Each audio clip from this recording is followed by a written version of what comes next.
Hi everyone, today we're going to be starting a unit on transformations. So our first section is on translations. So to start, a transformation is a function that results in a change in the position, shape,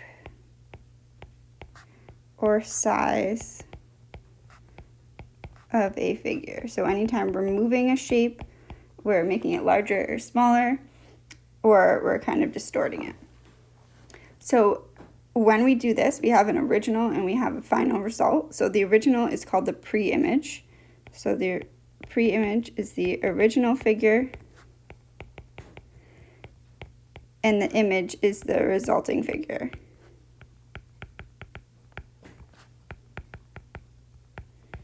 So if we had our pre-image was a little stick figure, and our image was we decided to rotate it and make it larger. So a type of transformation is a rigid motion, which is a transformation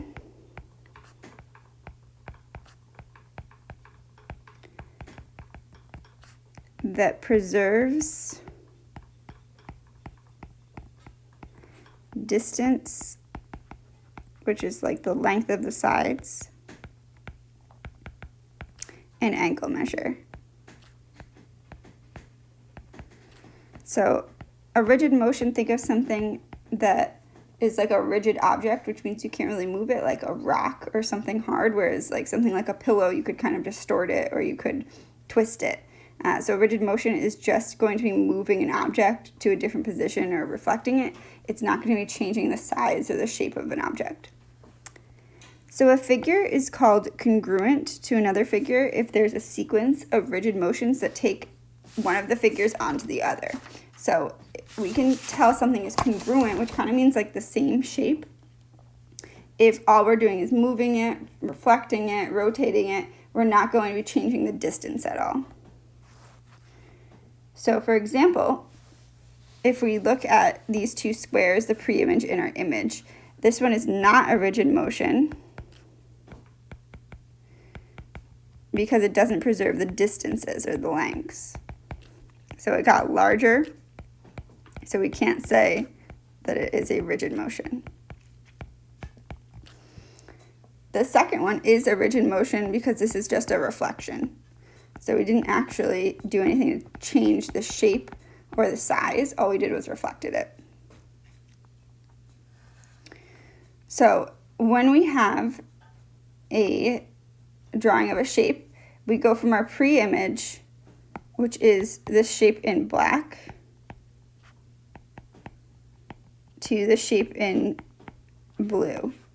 And to show which one's the pre-image versus which one's the image, we add a little tick mark, or what's called like prime, to the image. So notice how F goes from F to F prime. So that is the image, which is the second one.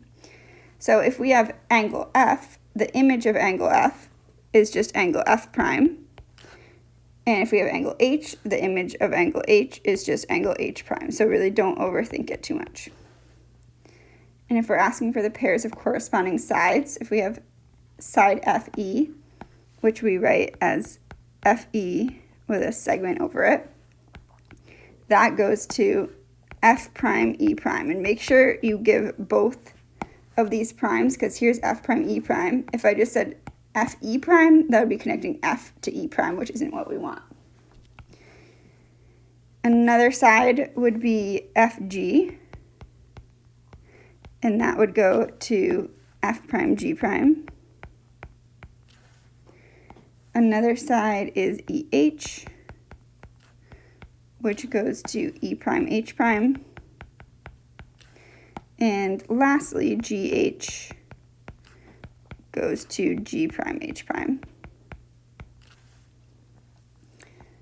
So Our first type of transformation that we're going to learn about is called a translation, which really just means to move an object over or to move it to a different spot. So a translation is a transformation, and notice those two words are really similar, so a lot of people mix them up.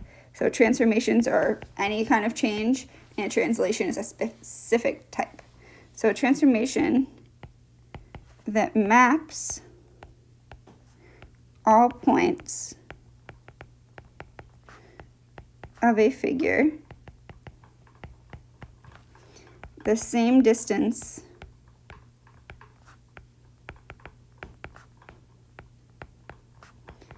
in the same direction.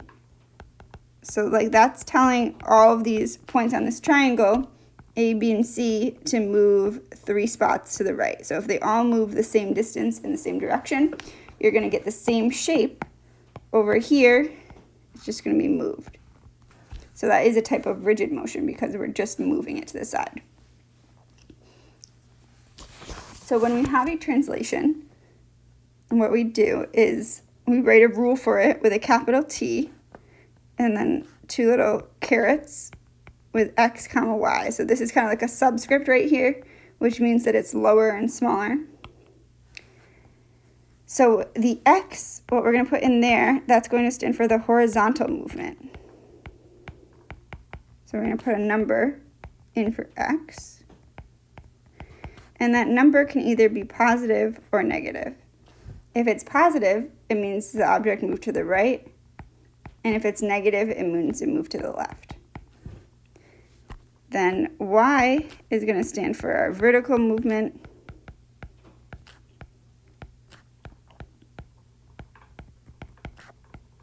If it's positive, it means it moved up.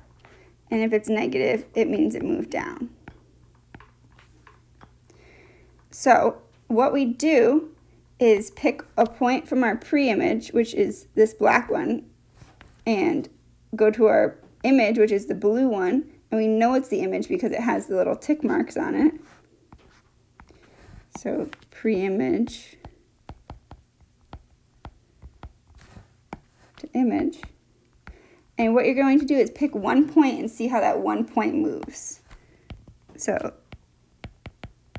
pick a point and stick with it.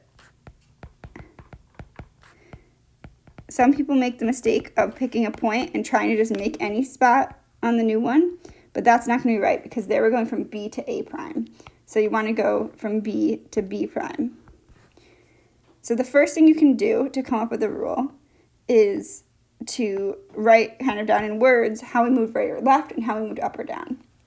So first we moved 4 to the right. So right 4. And then we moved down 2. And that's how we got from one point to the other. So right is positive and down is negative. So our final rule is going to be a capital T for translation. Positive 4, comma, negative 2. And that is all you need to write for the actual rule. So let's try 2 more examples. If I have an image and I'm trying to graph it using a rule, so let's first come up with an image. Let's say R is the point -1, 3. Q is the point 3, 3. And P is the point 2, 1. So here we have a triangle, and you can do this with any shape, but it'll be given to you. And I want to translate it. So my rule says -2, -5. So what that means is I'm going left 2, down 5. And it's really helpful to just write that out so you don't have to think so hard. So now we're going to do that for all 3 points. So left 2, down 5 brings us over here. This is now R prime. Left 2, down 5 brings us over here for Q prime. And left 2, down 5 brings us here for P prime. So here is our new triangle. Notice I labeled all the points with the letter plus that little tick mark.